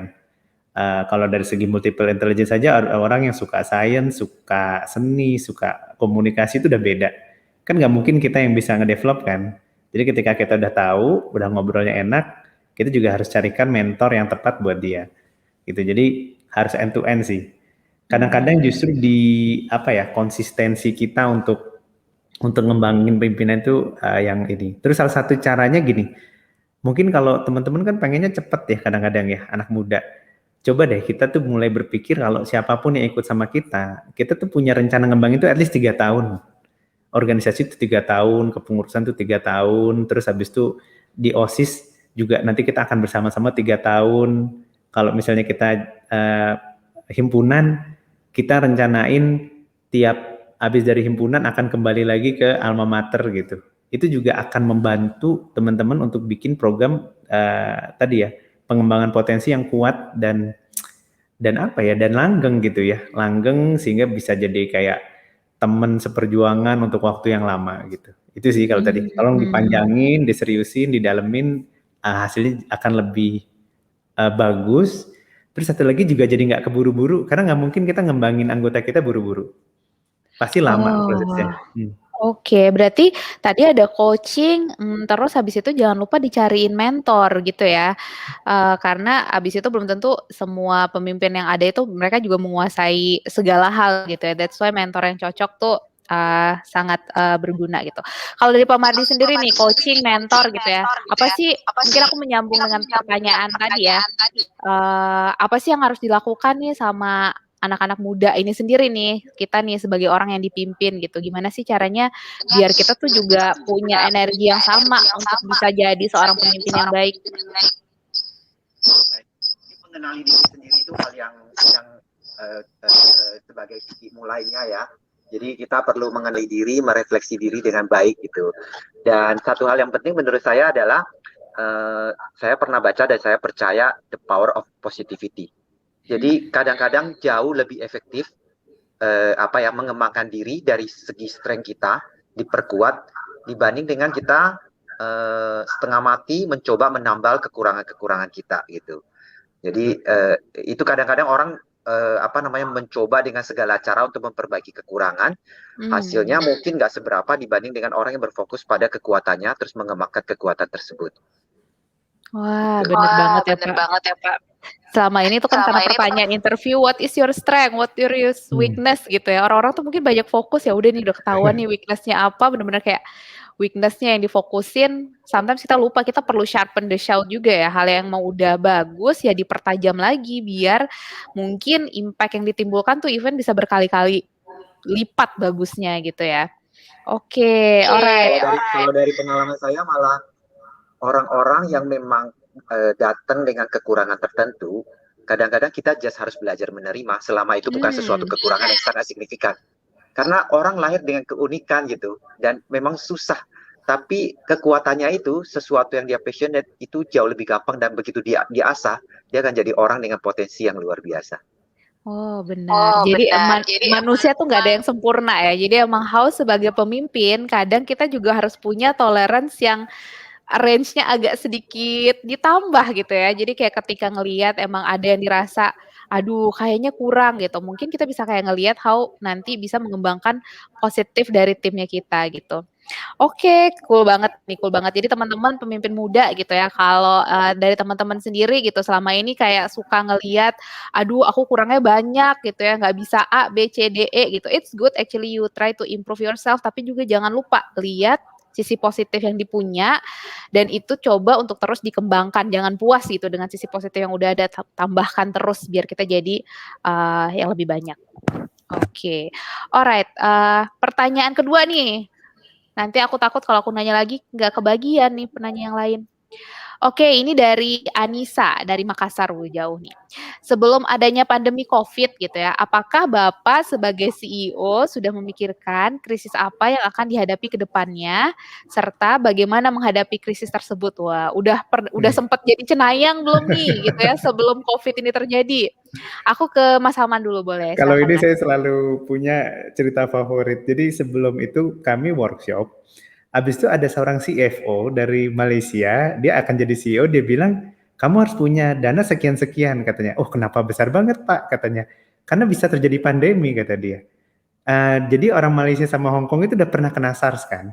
Terus kita juga pandemi itu apa? Jadi kita ya sedih sih tapi geli sendiri gitu. Nah, kalau teman-teman ingat belajar kepemimpinan tuh yang dalam tuh dari film-film Disney sebetulnya. Jadi ada orang yang bener-bener murung aja, ada pandemi, gempa bumi segala macam. Tapi kan si Seth itu ya, yang akhirnya sebetulnya kan orang sedih itu karena nggak mau timnya sedih, gitu ya. Jadi, nah ternyata kadang-kadang ada orang yang memang jago banget ngelihat krisis gitu. Kok dia penakut banget sih gitu kan. Kalau tapi untungnya waktu itu situasinya enak balik lagi ya. Kita juga mikir, oh bener juga ya gitu. Terus kira-kira 7 bulan terjadi. Terus kita jadi dalam belajarnya, oh ternyata gitu ya, seorang pakar keuangan kelas dunia, itu dia berpikir segitu. Saya jadi ingat juga Mbak Cici, dulu waktu SARS itu katanya salah satu, mungkin Pak Madu juga bisa nambahin, bener-bener perusahaan besar tuh ngeri-ngeri ngitungnya gitu. Seperempat, amit-amit lah ya, sempat karyawan kami hilang gitu. Jadi ternyata mungkin gimana ya, kita tuh memang harus hope for the best, prepare for the worst setiap saat. Tapi itu nggak ada hubungannya sama negativity gitu. Jadi jangan dianggap sebagai wah ini mikirnya jelek-jelek gitu kan. Tapi justru kita itu berharap kalau sampai terjadi sesuatu tuh apa sih yang harus dikerjakan gitu loh. Itu sih mungkin ya. Jadi cara menghadapinya ya kadang-kadang perlu juga ada periode kita ngerenung apa sih yang paling jelek bisa kejadian di dalam hidup, karir kepemimpinan kita. Bahkan ada yang bilang gini, kalau kamu nggak pernah kalau kamu mikirin justru nggak kejadian gitu. Tapi kalau kamu nggak pernah mikirin mungkin ini kan anything can go wrong, it will go wrong itu kan di situ kan. Jadi coba deh pikirin yang jelek-jelek sesekali aja. Terus kamu pikirin, kita pikirin bahwa kita tuh siap banget itu tuh sangat membantu sih. Nah ini kebetulan juga sebetulnya gini, kita nggak mikir krisis, tapi kita sering banget kenapa krisis Pak Mardi. Pernah kebakaran, pernah krismon gitu ya, sebagai family business waktu itu pernah ini. Jadi kita malah aneh kalau nggak pernah krisis. Nah kadang-kadang orang tuh lupa Mbak Cici, bukan nggak mikir, saking enaknya terlena gitu loh. Padahal mah udah sering kena krisis, tapi kan manusia memang rajanya lupa kan. Jadi itu, jadi harus sering eling-eling lah gitu ya. Iya. Ini prepare for the worst ya Mas. Kalau aku di IT Tapi, gitu kan ya, sistem tuh harus ada contingency plan, harus ada DRP gitu. Kalau server kenapa-napa terus gimana gitu ya. Ini kayak even bisnis pun emang harus mempersiapkan segala skenario the worst coming terus harus gimana gitu ya. Kalau dipikir-pikir ya itu ya, jadi serem tapi ini adalah sesi untuk kita bisa futuris ke depan sih. Jangan jadi kebawa takutnya ya, tapi ini adalah sesi untuk mungkin kita bisa mengeluarkan inovasi even karena banyak. Dibalik logiknya gitu, karena kita udah mikirin yang terjelek, makanya kita jadi pede. Kita jadi pede, udah siap banget ya, udah siap payung sebelum hujan. Oke, alright, thank you Mas. Nih aku ke Pak Marini, Bapak gimana Pak?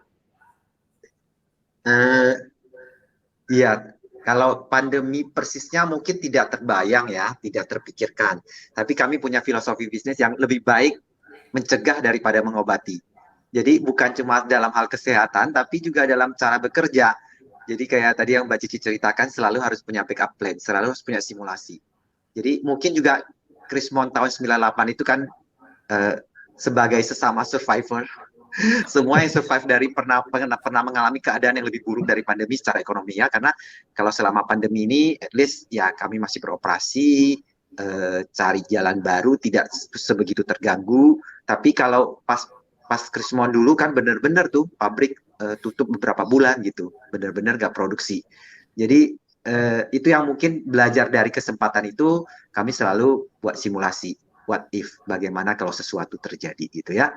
Jadi itu memang penting sih untuk sebagai seorang pemimpin belajar menghadapi krisis dengan cara mensimulasi. kalau kita udah mensimulasi, maka kita udah tahu jangka pendeknya harus bagaimana, jangka panjangnya harus bagaimana, dan jangan lupa tabungan itu penting. Kenapa? Karena untuk menghadapi krisis itu kita harus selalu punya namanya tabungan. Tabungan dalam hal apa aja? Secara finansial, secara talent, secara plan, kita selalu harus punya buffer. Sehingga kalau benar-benar terjadi sesuatu kita lebih siap gitu. Gitu ya. Jadi orang kadang-kadang lupa kan, pokoknya performance-nya udah bagus, ini udah bagus gitu ya. Padahal lupa bahwa kalau dalam krisis deep pocket itu penting gitu ya. Sumber daya yang udah kita tabung itu penting gitu untuk menghadapi apapun yang terjadi sehingga nggak goyang gitu ya. Kalau ada goncangan di demand permintaan konsumen, kita benar-benar tetap bisa survive. Kalau ada goncangan di tingkat supply, misalnya tiba-tiba kayak pandemi, kita sempat agak takut gitu ya. Sebagian barang-barang kan kita belum tentu di Jabodetabek, suppliernya kan ada di berbagai area bahkan di luar negeri. Gimana kalau kemudian ditutup gitu ya? Kayak sempat terutama barang-barang impor dari luar gitu. Transportasi kan banyak kemudian terhambat gitu. Terus bagaimana cara kita menghadapinya gitu. Jadi memang harus membiasakan diri dengan berbagai tabungan, termasuk apa seperti di ilmu finance kita harus diversifikasi gitu ya. Nah, sama menghadapi krisis-krisis seperti pandemi ini kita harus punya portofolio, kita harus bisa diversifikasi dalam hal produk, dalam hal kemampuan sistem, dalam hal orang, sehingga kita lebih siap menghadapinya. Jadi kalau tadi diversifikasi ya. Jadi jangan cuma berdiri di satu kaki ya. Jadi kalau satu kakinya kenapa-napa nih ada kaki satu lagi yang menopang gitu. That's why penting. Tapi kalau misalnya kita, mungkin ini ada nggak sih kalau buat perusahaan atau organisasi kecil gitu. Mungkin nih Nutrifood, Paragon udah gede lah ya. Kalau dibilangin cash is a king, ya udah lah ya, ini punya cadangan nih pasti gitu. Kalau buat startup yang baru mulai jalan gitu, organisasi-organisasi yang lebih kecil, ada lagi nggak tambahan tips dari Mas Salman sama Pak Mardi nih buat mereka? Mungkin harus make friends sekali ya. Jadi mereka benar-benar tadi kita juga lihat ada beberapa sesi-sesi organisasi itu yang mulai kayak 10 leader muncul. Terus mereka juga harus saling percaya gitu, terus dijaga nggak ada konflik of interest gitu. Ya kita kan nggak ngomong cuma startup ya, cuman organisasi sosial dicampur-campur, dan mereka ngomong kayak kita tadi nih, kalau misalnya ada apa-apa, kamu ambil orang saya ya gitu. Kalau kamu ada ini kan itu jadi enak ya, titip sebentar loh gitu kan, kan kamu ngincer orang saya kan gitu.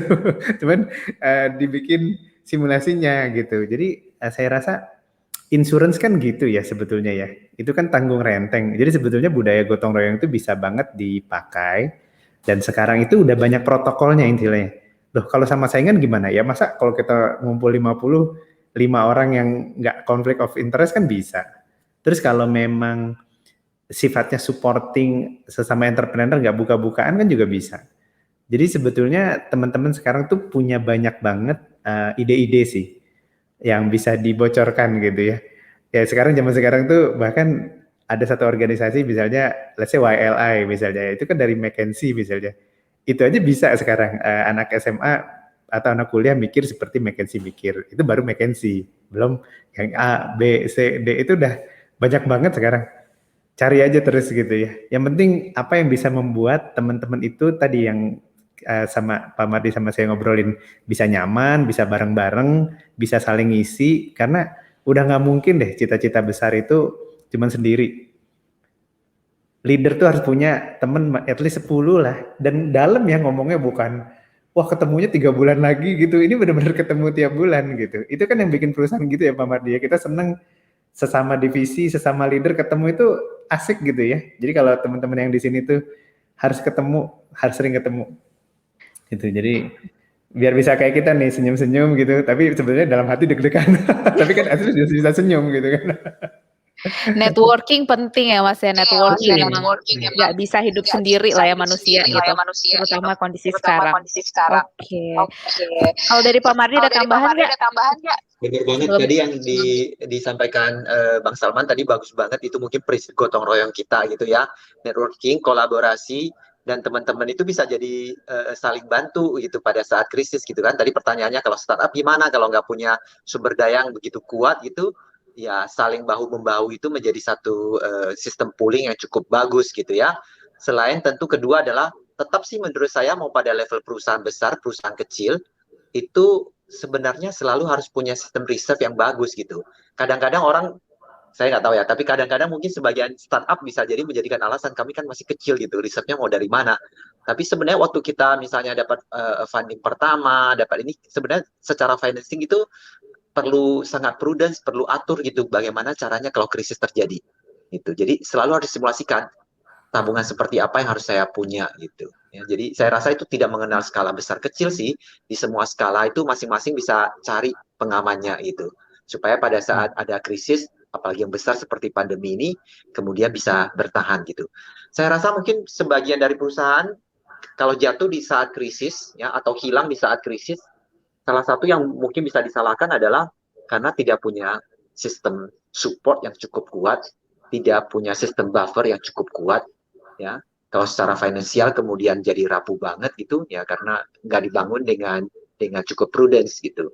Ya, jadi memang penting banget gitu untuk menyadangkan gitu. Dan itu kebangun memang mungkin bukan cuma secara finansial, tapi harus masuk ke seluruh pengelolaan organisasi. Contoh orang, ini kan bicara pandemi cuma bicara pandeminya, tapi sebenarnya bisa disimulasikan juga dalam berbagai krisis gitu misalnya ya. Siap-siap nih setelah pandemi mulai mereda, ini orang-orang mulai ekspansi nih. Apa yang pertama akan kerasa? Talent war, ya. Siap nggak tiba-tiba satu perusahaan gitu separuh talent-talent yang bagus-bagusnya hilang, gitu. Itu kenyataan dan gimana cara ngadapinya gitu. Jadi harus bangun sistem gitu. Makanya kalau di tempat kami kolaborasi, gotong royong, saling backup itu penting. Itu mungkin loh terjadi di posisi penting terus tiba-tiba separuh keluar gitu. Bisa survive nggak? Bisa kalau ada sistem pengaman yang cukup baik. Makanya kayak sistem rotasi di perusahaan itu penting supaya saling ngerti kerjanya seperti apa dan bisa saling backup gitu ya. Kalau satu kemudian pergi sebelum dapat orang baru bisa saling backup gitu. Oke, terima kasih banyak Pak. Keren banget nih. Ini aku pengen banget lanjut diskusinya. Aku dapat banyak banget, hal penting banget hari ini. Tapi apa daya ya. Nah, waktu memisahkan kita. Tapi sebelum sesinya berakhir, aku pengen dong itu. Satu pertanyaan terakhir nih sekaligus jadi kayak closing statement dari Mas Salman sama Pak Mardi gitu ya. Closing statement-nya tuh lebih kayak buat para pemimpin muda nih yang lagi nonton hari ini gitu ya. Apa sih sebenarnya langkah konkret gitu. Kalau lagi coaching kita coba tanyain langkahnya apa nih? Apa sih langkah konkret yang perlu dilakukan oleh para pemimpin muda biar bisa menjadi futurist leader next-nya Mas Salman dan Pak Mardi nih? Apa sih yang bisa dilakuin gitu? Bagi dong Mas gitu. Ya, kalau saya tuh gini ya, apa sih bedanya visi sama mimpi? Kalau visi itu kan detail ya. Jadi nggak mungkin teman-teman kalau merancang masa depan, bikin slide itu nggak sampai 100 gitu. 100 slide lah, 1 tahun, 2 tahun, 3 tahun, bahkan kan ada loh, kalau ngomong bisa ada loh. Saya tuh punya karyawan lucu, jadi dia kalau ke kampus tuh dia ini videoin, ini loh buat anakku nanti gitu. Jadi padahal dia belum punya pacar. Jadi kan ternyata bisa ya. Jadi menurut saya tadi don't take it for granted gitu. Kita ada di dalam keriaan, tapi bisa nggak kita menuliskan detail tentang masa depan kita, masalahnya apa, tadi perlu mentor seperti apa, terus berjuangnya kayak apa gitu. Kalau nonton ini terus nonton lagi berulang-ulang gitu. Terus harus ada yang nggak enak gitu ya. Karena passion itu kan kalau sesuatunya nggak enak kita kejar, tapi sesuatu yang worth it. Jadi lebih ke situ sih. Jadi biar nggak terjebak tadi yang hype tadi, bikin yang apa ya, menyenangkan tapi pasti gitu ya, menuliskan semuanya terus lama gitu. Terus nggak mungkin lah teman-teman mikirin masa depan 10 tahun kalau nggak sampai mikir sampai malam kepikiran gitu. Nah itu ciri-cirinya kita udah menemukan potensi kita yang sebenarnya itu kayak gitu. Oke, berarti emang punya mimpi tuliskan gitu ya biar bisa detail jadi tahu juga nih mau ngapain gitu karena kalau mengawang-awang jadi bingung juga ya mau ngapain nih sebenarnya gitu. Dan satu lagi gini, ternyata bikin visi itu susah. Nah itu udah langkah tepat gitu. Sadar kalau itu susah. Kalau memang gampang semua orang bisa kan. Tapi tadi jangan terjebak gitu kan, tuh kan susah terus nanti malah ngambek gitu ya Pundung. Stop ya, nggak lanjut. Nah kan udah dikasih tips sama Pak Mardi kan, ya memang susah gitu ya. Kalau nggak susah ya bukan visi namanya mimpi gitu kan. Oke, karena dia susah itu adalah visi, kalau nggak mimpi ya, kayak kita tidur mimpi ya gampang ya, mimpi aja gitu ya. Gampang mimpi senyum-senyum gitu kan.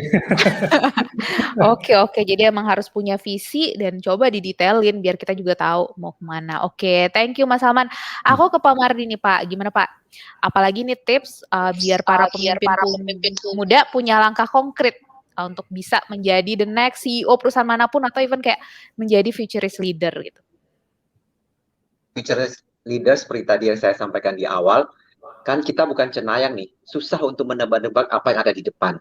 Tapi setidaknya kita bisa mendekatin untuk melihat masa depan kalau kita cukup open-minded, kalau pikiran kita cukup terbuka untuk mendengarkan banyak orang, banyak membaca, banyak belajar, dan belajar untuk jadi pemimpin yang lebih inklusif, yang punya network yang lebih luas, yang mau berteman dengan siapa saja gitu.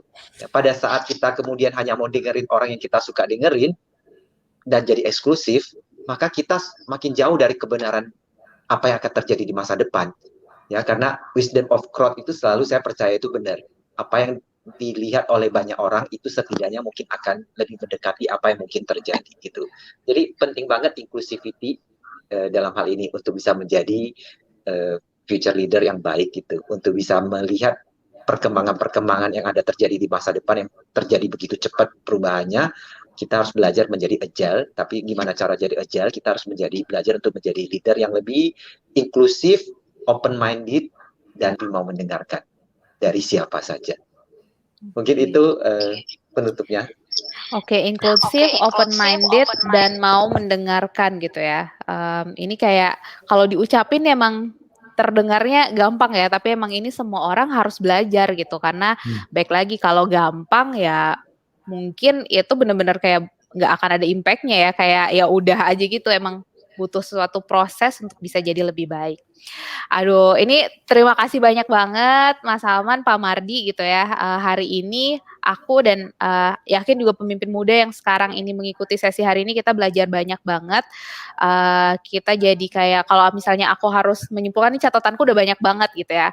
How to become cenayang, how to become futurist gitu kalau kata Forbes, dan dimanapun itu kayak udah beneran skill yang harus dimiliki gitu. Jadi mungkin nanti teman-teman para pemimpin muda gitu balancing nih antara jangka panjang dan jangka sekarang gitu. Jadi teman-teman tetap harus memikirkan masa depan gitu, tahu nih tujuannya mau kemana, but then juga harus fokus dengan yang ada sekarang. Coba tangkap sinyal dan tren yang ada gitu, karena bisa jadi itu adalah jawaban persiapan kita sekarang untuk bisa kita petik nih di 10 tahun, 5-10 tahun yang akan datang gitu. Jadi jangan sampai melihat beberapa study case gitu, perusahaan gede karena nggak siap, tiba-tiba 10 tahun lagi mereka tuh even kayak bisa dikalahkan oleh perusahaan yang mungkin sekarang tuh belum ada gitu. Jadi teman-teman tetap harus bisa memperhatikan sekeliling, banyak ngobrol, banyak networking gitu ya, ikut webinar kayak gini nih, dapat insight baru gitu, sehingga gelasnya tetap terisi. Ini adalah salah satu cara yang kita bisa lakukan untuk membuat kita bisa melihat lebih banyak skenario yang mungkin terjadi gitu. Jadi apakah emang itu preferable gitu ya, atau itu possible gitu, atau emang harus possible dulu, di pause dulu. Mungkin emang belum sekarang nih, mungkin waktunya sebentar lagi gitu, tapi kita tetap harus punya persiapan. Terus kalau ibarat kata pepatah dulu ya, sedia payung sebelum hujan gitu, kita semua harus bisa mempersiapkan diri kita untuk segala sesuatu kondisi terburuk.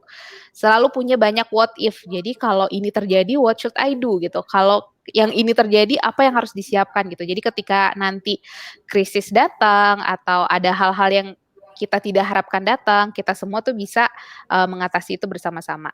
Terus mungkin buat teman-teman pemimpin muda gitu ya, jangan lupa butuh support system gitu. Jadi back lagi networking gitu, cari teman gitu.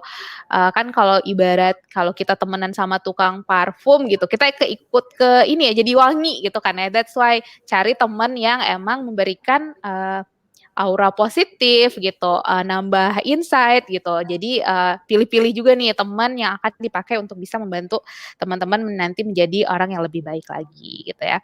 Jadi semoga kita semua bisa nih jadi cenayang buat diri kita, buat organisasi kita, buat Indonesia itu sendiri gitu ya. Kita lihat semua kemungkinan yang akan berimpact di masa sekarang dan masa yang akan datang. Oke, terima kasih banyak semuanya. Semoga sesi hari ini bermanfaat buat kita semua. Mas Salman, Pak Mardi, I'm so happy to meet you today gitu ya. Semoga kita bisa bertemu di sesi-sesi berikutnya. Sebelum aku tutup, aku mau kasih satu pantun buat para pemimpin muda. Terus ketawa sendiri. Oke, jalan-jalan ke Jakarta, mampir juga ke kota tua. Jadi jangan cepat puas dengan skill yang dipunya. Mari kita konsisten belajar biar bisa jadi pemimpin muda kebanggaan Indonesia. Terima kasih banyak semuanya. Sampai bertemu di lain waktu. Stay safe, tetap patuhi protokol kesehatan. Aku kembalikan ke Kakak MC. Silakan Kak Arya.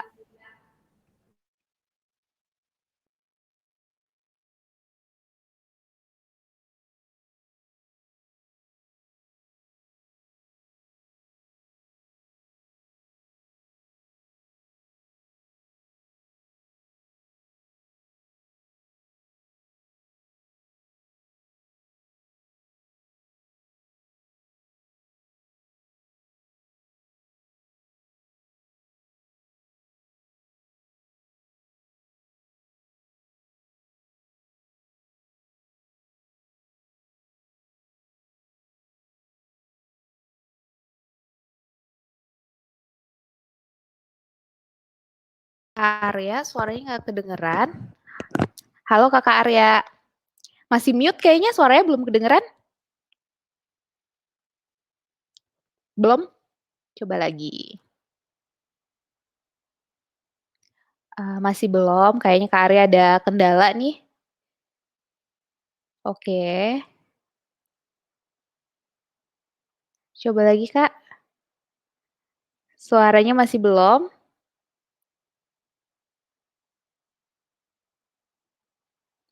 Oke, mungkin ini aku bantu closing-nya aja.